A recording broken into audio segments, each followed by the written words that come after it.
घर की नौकरानी मुझे रोज कहती थी कि डॉक्टर साहिबा आप रात की शिफ्ट ना करें, आपके हिस्से की सज़ा मुझे भुगतनी पड़ती है। मुझे उसकी बातों की कुछ समझ नहीं आती थी। एक रोज़ मेरी तबीयत खराब हो गई और मैंने अपनी जगह किसी और को ड्यूटी देकर अचानक से जल्दी घर वापस आ गई थी तो मेरे कमरे से चीखने की आवाज़ आ रही थी। पति तो घर पर था नहीं, लेकिन जब कमरे का दरवाज़ा खुला तो सामने का मंजर देखकर मेरी रूह कांप गई थी कि छोटी बेटी। दोस्तों, आपसे एक छोटी सी गुजारिश है, अगर वीडियो पसंद आए तो ज़रूर लाइक कीजिए और चैनल को सब्सक्राइब करना बिल्कुल ना भूलें। मैं कई दिनों से देख रही थी कि नौकरानी बार बार मेरे पास आती थी और कुछ कहे बिना ही पलट जाती थी। शायद वह मुझसे कोई बात करना चाहती थी। जब मैंने उसे 3 से 4 बार ऐसे करते हुए देखा तो मैंने उससे पूछ ही लिया कि खैर तो है ना, तुम्हें कोई बात करनी है क्या। मुझे लगा था कि शायद उसे पैसों का मसला होगा, क्योंकि अक्सर गरीब लोगों का यही तो हाल होता है कि इन्हें हर वक्त पैसों की ज़रूरत होती है। तो मैंने भी इसीलिए इससे पूछ लिया कि पैसों की तो ज़रूरत नहीं है। तो कहने लगी कि नहीं बेगम साहिबा, मुझे पैसों की ज़रूरत नहीं है, बल्कि मैं तो आपसे कुछ और बात करना चाहती थी। मुझे उसके चेहरे पर फिक्रमंदी के आसार नज़र आ रहे थे। मैंने उसे कहा कि जल्दी बताओ, मुझे अस्पताल के लिए देर हो रही है। तो वह कहने लगी कि मैं बस आपसे यही कहना चाहती हूँ कि रात की नौकरी ना किया करो। मैंने चौंक कर उसे गौर से देखा। उसकी यह बात कहने का क्या मतलब था कि मैं नाइट ड्यूटी ना किया करूं। वो होती कौन थी कि मुझे यह सब सलाह देने वाली। मुझे गुस्से में देखकर वह बिना कुछ कहे जल्दी से वहां से भाग गई। मैंने सोचा कि शायद मेरे जाने के बाद उसे घर के ज़्यादा काम करने होंगे, इस वजह से ऐसा कह रही होगी। खैर, वैसे भी मुझे भी काफ़ी दिनों से उसका रवैया बहुत अलग सा लग रहा था। इसीलिए मैंने सोचा कि मुझे इस पर नज़र रखनी चाहिए और पता लगाना चाहिए कि आखिर इसके दिमाग में चल क्या रहा है। मैं अस्पताल में आई। वैसे तो मेरी 1 साल पहले से मेरी दिन की ड्यूटी आई थी, लेकिन अगले 2 साल से मैं नाइट ड्यूटी भी कर रही थी और मुझे इसमें कोई मसला नहीं होता था कि अब तो बच्चे भी बड़े हो गए थे। और वैसे भी मैंने नौकरानी को फुल टाइम के लिए रखा हुआ था। वह दिन रात हमारे घर में रहती और शाम को तो मेरा पति भी घर चला जाता था, तो इसीलिए मुझे कोई फिक्र नहीं होती थी। लेकिन पिछले कुछ दिनों से मुझे कुछ अजीब और गरीब से ख्यालात आ रहे थे कि कहीं वह मेरे पीठ पीछे कोई गलत ना कर रही हो। अक्सर मेरे साथ की औरतों की बातें सुनती थी कि ऐसे ही कोई औरत अपनी नौकरानी को घर पर छोड़कर नौकरी करती थी, तो उसके पति ने उसके नौकरानी से ही अफेयर चला लिया था और छुपकर दूसरी शादी कर ली थी। जब से मैंने यह खबर सुनी थी तो मुझे तो चैन ही नहीं आ रहा था। एक तरफ मुझे अपने पति पर मुकम्मल एतबार था कि आमिर मेरे साथ ऐसा नहीं कर सकता, और मुझे इस नौकरानी पर भी विश्वास था कि वह एक शरीफ औरत है। लेकिन फिर मैंने सोच लिया था कि किसी को बदलते हुए देर ही कितनी लगती है। मैंने अपने पति और नौकरानी पर नज़र रखने का फैसला कर लिया था। मैं सुबह देर तक सोई रहती थी, इसीलिए मेरे पति नौकरानी के हाथ का ही नाश्ता करके चले जाते थे। मैंने सोचा कि मुझे खुद उठकर नाश्ता बनाकर देना चाहिए, लेकिन सारी रात ड्यूटी करने के बाद मैं इतनी थक जाती थी कि अगली सुबह मेरी आंख ही नहीं खुल पाती थी। अगले कुछ दिन इसी तरह से गुजर गए। मुझे ऐसी कोई बात नज़र ही नहीं आई थी, तो मैं भी आराम से हो गई थी। लेकिन वह फिर से एक दिन मेरे पास आकर कहने लगी कि बेगम साहिबा, अगर आप मेरी बात माने तो आप अपनी ड्यूटी दिन में करवा ले। आपके जाने के बाद आपके किए की सज़ा मुझे भुगतनी पड़ती है। वह बहुत गुस्से से कहकर वहाँ से चली गई थी, तो मैं चौंक कर रह गई थी कि मेरे हिस्से की सज़ा, इसका मतलब क्या था। कहीं वह मेरे हिस्से का वक्त कहीं मेरे पति के साथ तो नहीं गुजार रही थी। यह सोचते ही मेरे कदमों से ज़मीन ही निकल गई थी। लेकिन फिर मैंने सोचा ऐसा नहीं हो सकता है, वह ऐसे ही कह रही होगी। लेकिन फिर भी मुझे जानना तो चाहिए था इस बार उसके कहने का मतलब क्या था कि मैं रात की ड्यूटी ना करूं।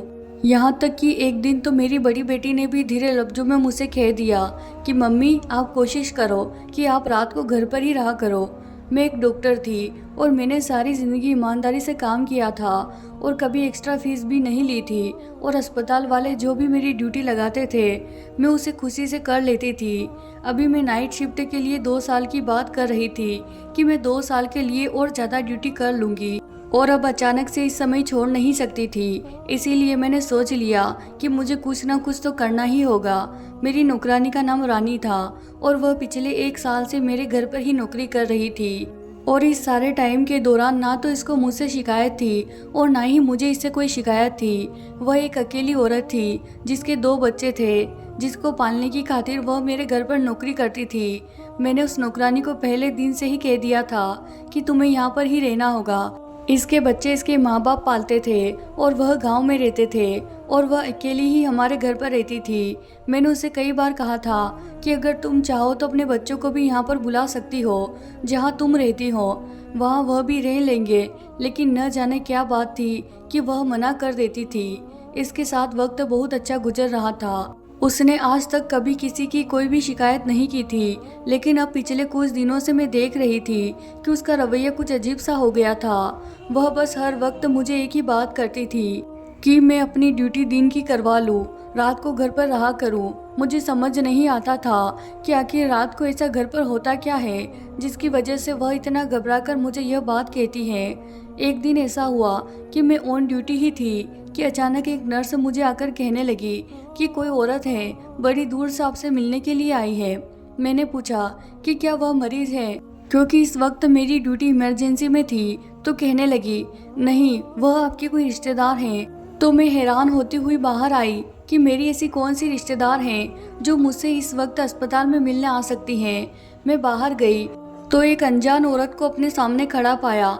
मैंने हैरत के मारे उसे देखकर पूछा कि आप कौन हैं और मुझसे क्यों मिलना चाहती हैं। तो कहने लगी कि आप ही डॉक्टर मरियम हैं। मैंने कहा हाँ जी, मैं ही हूँ। मेरी बात सुनकर उसने एकदम से मोबाइल का कैमरा निकाला और मेरी तस्वीर खींचकर भाग गई।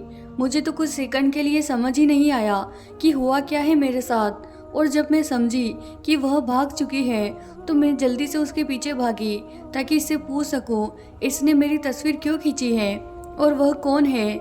लेकिन वह बहुत तेजी से बाहर जा चुकी थी। मैं बहुत परेशान होती हुई यहाँ वापस आ गई और सोचने लगी कि यह मेरे साथ क्या हुआ और क्या मामला चल रहा है और यह औरत है कौन और किस मकसद के तहत यहाँ पर आई थी।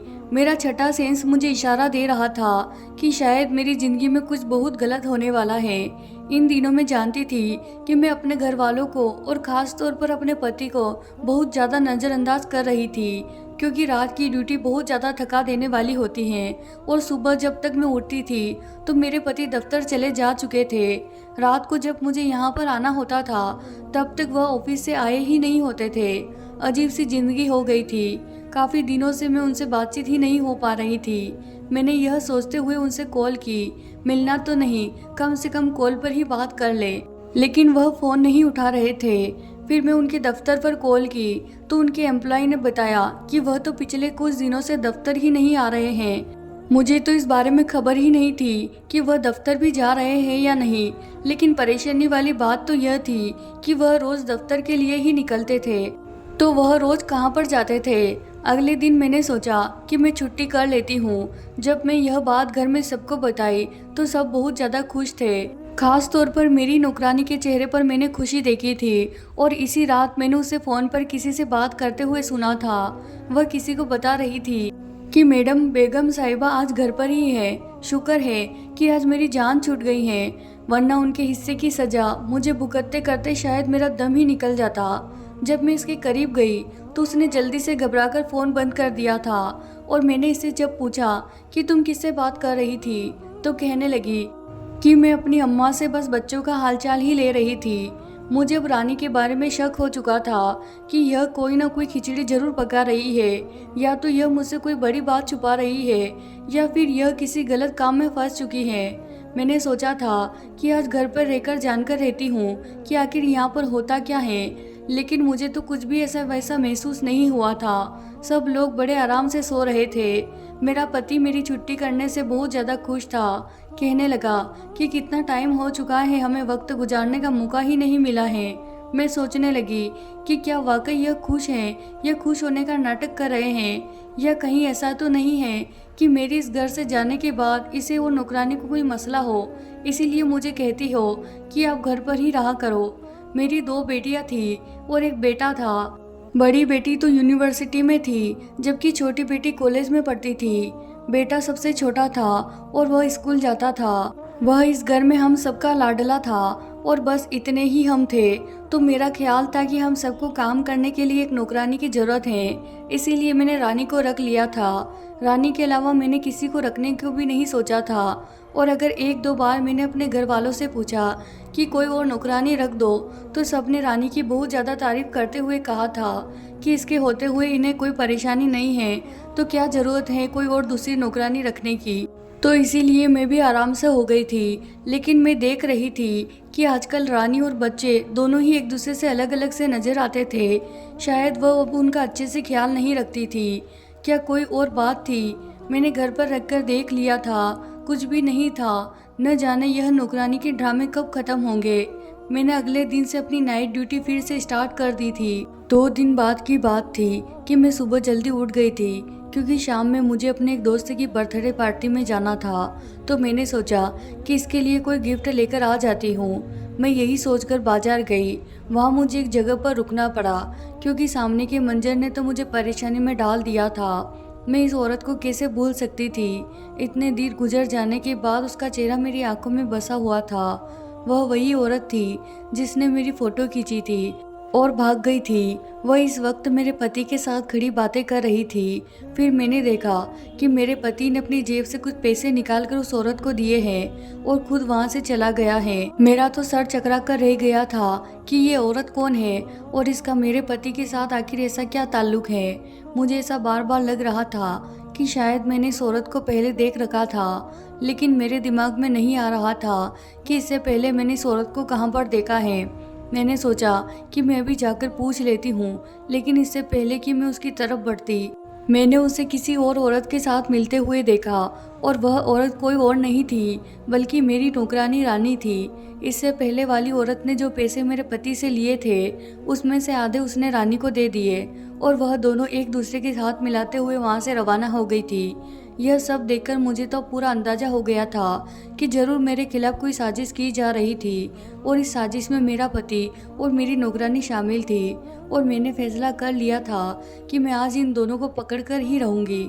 रात को जब मैं नाइट ड्यूटी के लिए जाने लगी तो उस वक्त मेरे पति भी घर आ चुके थे और मुझे कहने लगे कि मैं भी तुम्हारे साथ ही निकलता हूँ, मुझे एक जरूरी काम से बाहर जाना है। मैं परेशान हो गई कि अगर यह भी घर से बाहर रहेंगे तो फिर मैं इन्हें रंगे हाथ कैसे पकड़ूंगी। फिर मैंने सोचा कि कोई बात नहीं है, आज नहीं तो कल मैं इस हकीकत को मालूम कर कर ही रहूंगी। अस्पताल में भी मैं अपने ख्यालों में ही खोई रही थी।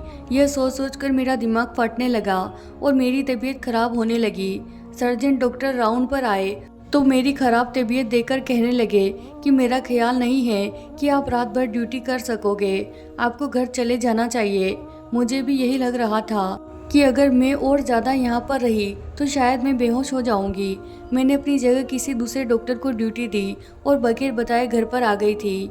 आज से पहले मैं कभी अचानक रात को घर वापस नहीं आई थी। दरवाज़ा बंद था। मैंने सोचा कि इन लोगों को जगाने से पहले मैं अपनी एक्स्ट्रा चाबी से खुद ही दरवाज़ा खोलूं। अंदर दाखिल होते ही मुझे अंदाजा हो गया था कि शायद मेरे पति अभी तक घर वापस नहीं लौटे हैं, क्योंकि उनकी गाड़ी वहाँ पर नहीं थी। और मैं अपने कमरे की तरफ जाने ही लगी थी कि अचानक मुझे चीखने की आवाज़ सुनाई दी। आवाज़ ऊपर से आ रही थी। मैं भागते हुए ऊपर गई तो मुझे कमरे के दरवाजे के बाहर मेरी बड़ी बेटी मुंह पर हाथ रखे हुए खड़ी थी। वह भी मुझे देखकर घबरा गई थी। शायद उसे यह अंदाजा नहीं था कि मैं घर में वापस आ सकती हूँ। चीखने की आवाज़ अभी भी मेरी छोटी बेटी के कमरे से आ रही थी। मैं आगे बढ़कर दरवाज़ा खोलने लगी थी कि उसने मुझे रोक लिया और कहने लगी, नहीं, आप अंदर नहीं जाएं। मैंने परेशान होकर पूछा कि क्यों ना जाऊं? वह चीख रही है, आखिर क्या हुआ है? मैंने उसे पीछे किया और एकदम से दरवाज़ा खोल दिया। सामने का मंजर देखकर तो मेरी खुद की चीख निकल गई थी, क्योंकि वह मंजर इतना डरावना था। मैंने देखा कि मेरी छोटी बेटी मेरी नौकरानी को बुरी तरीके से मार रही थी और वह चीख के मारे आवाज़ें भी इसी की थी। मैंने जल्दी से आगे बढ़कर उसे हटाया तो वह भी मुझे देखकर परेशान हो गई थी। रानी जल्दी से मुझे देखकर मेरे पास आकर पीछे छुप गई और कहने लगी कि मैं इसीलिए तो आपको कहती थी कि आप रात की ड्यूटी ना किया करें, ताकि आपके जाने के बाद मेरे साथ ऐसा ही होता है। और यह आज से नहीं, कई दिनों से हो रहा है। मैंने अपनी बेटी को गुस्से से देखते हुए पूछा कि आखिर तुम रानी को क्यों मार रही हो? आखिर उसने ऐसा किया क्या है जो तुम इस तरीके से उसे मार रही हो? तो मेरी बेटी ने आगे बढ़कर मुझे भी धक्का दे दिया और कहने लगी, आप हम माँ बेटी के बीच में ना बोले, आप जो भी है यहाँ से चली जाए। इस वक्त मुझे उसकी हालत बहुत बुरी नजर आ रही थी। मुझे नहीं लग रहा था कि वह अपने होशो-हवास में है। दूसरी तरफ रानी बहुत बुरी तरीके से डरी हुई थी। मैंने अपनी बड़ी बेटी से पूछा कि यह सब क्या है और कब से हो रहा है, तुमने मुझे बताया क्यों नहीं? तो वह कहने लगी कि आप मेरे साथ आओ, मैं आपको सच सच बताती हूँ। मैं अपनी बेटी को देखकर परेशान हो रही थी कि आखिर इसे क्या हो गया है, यह मुझे ही क्यों नहीं पहचान रही है। रानी कमरे से निकलकर अपने क्वार्टर की तरफ यूं भागी जैसे कि 1 मिनट भी यहाँ पर रही तो वह कहीं इसे फिर से ना पकड़ ले। मैं परेशान होते हुए अपनी बड़ी बेटी के साथ उसके कमरे में आ गई तो वह कहने लगी कि यह सब कुछ जो भी हो रहा है वो आपकी वजह से ही हो रहा है। रानी ने इतनी बार आपको कहा था कि आप नाइट ड्यूटी ना किया करो और मैंने भी आपको धीरे लफ्जों में कहा था कि आप रात को घर पर रहा करो, लेकिन आप तो कुछ सुनने को तैयार ही नहीं थी। आप जरा याद करो कि आपने आखिरी बार घर पर हम बेटियों के पास बैठकर हमें प्यार किया था या हमारे दिल की कोई बात सुनी थी। इसकी बात सुनकर मैं एक लम्हे के लिए चुप रह गई थी क्योंकि वह सच कह रही थी। क्योंकि मुझे बचपन से ही डॉक्टर बनने का बहुत शौक था, इसीलिए मैंने बहुत मुश्किलों के बाद में अपने इस शौक को पूरा किया था। मेरे पति जो बहुत अच्छे से वाकिफ थे कि मेरे क्या शौक हैं, इसीलिए उन्होंने शादी के बाद भी मुझे पढ़ने से मना नहीं किया था और बच्चे होने के बाद इन्होंने मुझे नौकरी करने की भी इजाज़त दे दी और शुरू से ही मेरे बच्चे नौकरानी ने ही पाले थे। मैं भी अपनी पूरी कोशिश करती थी कि अपने बच्चों को वक्त दूँ, लेकिन एक डॉक्टर होने के बाद मेरी बहुत ज़्यादा जिम्मेदारी होती थी और मेरा ज़्यादातर वक्त अस्पताल में ही गुजरता था। लेकिन इसके बावजूद मैं कोशिश करती थी कि मैं अपने बच्चों को बेहतरीन तालीम और परवरिश करूं।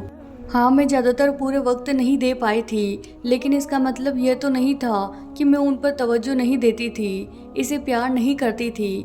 बड़ी बेटी कहने लगी कि मैं तो जैसे तैसे करके अपने आप को समझा लिया है कि हमारे माँ बाप के पास हमारे लिए वक्त नहीं है, लेकिन वह छोटी है, कॉलेज में गलत सोबत में पड़ गई थी। उसे माँ के प्यार की ज़रूरत होती है जो उसे नहीं मिला है। वह दिमागी बीमारी का शिकार हो गई है। वह अपने अंदर की फ्रस्ट्रेशन और गुस्सा है रानी को मार कर निकालती है, इसीलिए उसे लगता है कि वह उसकी माँ है। और क्योंकि आप इसे कभी कोई शिकवा नहीं कर पाई है, आपको कुछ नहीं कह पाई, इसीलिए वह रानी को अपनी माँ समझते हुए उसे बुरे तरीके से मारती है और अपने अंदर का सारा गुस्सा उस पर निकाल देती है। और जब फिर सुबह होती है तो वह रानी से सिर्फ माफ़ी मांगती हैं, बल्कि उसे बहुत सारे पैसे भी देती हैं ताकि वह आपको कुछ ना बताए। रानी बेचारी भी आखिर कहाँ तक सब्र करती।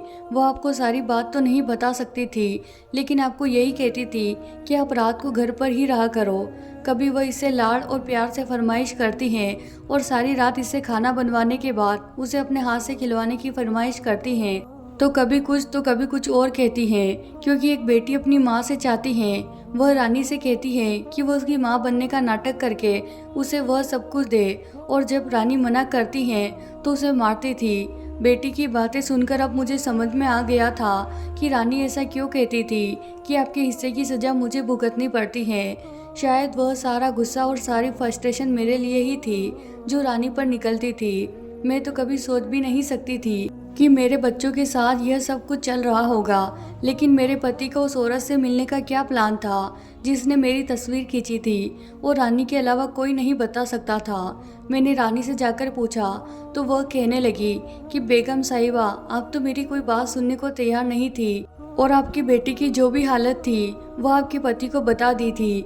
उन्होंने एक डॉक्टर को यह सारी बात बताई और उसे दरख्वास्त की कि वह आपकी बेटी के साथ कुछ टाइम लेकर उसे ठीक कर दे। वह नहीं चाहते थे कि आपको इस मामले के बारे में पता चले और आपको टेंशन हो। वह डॉक्टरनी वही थी। उस डॉक्टर ने आपका पता पूछा तो सबके मना करने के बावजूद भी आपके अस्पताल का एड्रेस दिया था, तो इसीलिए उसने अपनी जो भी फीस ली थी उसमें से थोड़े पैसे मुझे भी दे दिए थे। और उसी दिन आपने हमें देख लिया होगा, क्योंकि उसके बाद उससे मेरी मुलाकात नहीं हुई थी। मैं छुप कर बात भी उसी से करती थी। जब मेरी इस नौकरानी की डॉक्टर से बात हुई तो मैंने उससे पूछा कि आपने उस दिन अस्पताल में ऐसी हरकत क्यों की थी, तो वह कहने लगी कि मैं बस आपको दिखाना चाहती थी और ये एहसास दिलवाना चाहती थी कि अस्पताल के बाहर भी एक दुनिया है, और मेरी हरकत के बाद कम से कम आप परेशान हो जाती और इसी बहाने आप अपने घर पर भी देख लेती। मैं शर्मिंदा हो गई थी। असल में अस्पताल में ड्यूटी की वजह से अपने बच्चों को कुछ टाइम नहीं दिया था। मेरी छोटी बेटी शुरू से ही अपने में रहने वाली बच्ची थी और मैंने कभी इस पर वैसे भी ध्यान नहीं दिया था, जिसकी वजह से वह ऐसी संगत में पड़ गई थी और इस बीमारी का शिकार हो गई थी। वह ड्रग्स लेने लगी थी, वह गलत संगति में पड़ गई थी। उस दिन से मैंने डिसाइड कर लिया था कि मैं अब नाइट ड्यूटी नहीं करूँगी, अपने बच्चों पर पूरा ध्यान दूंगी। और जैसे टाइम गुजरता गया मेरी बच्ची ठीक होती गई। तो प्यारे दोस्तों, ये थी हमारी आज की कहानी। उम्मीद करती हूँ आपको वीडियो अच्छी लगी होगी। अगर आपको वीडियो अच्छी लगे तो इसको ज़रूर लाइक कीजिए, साथ ही चैनल को सब्सक्राइब करना बिल्कुल ना भूलिएगा दोस्तों। धन्यवाद।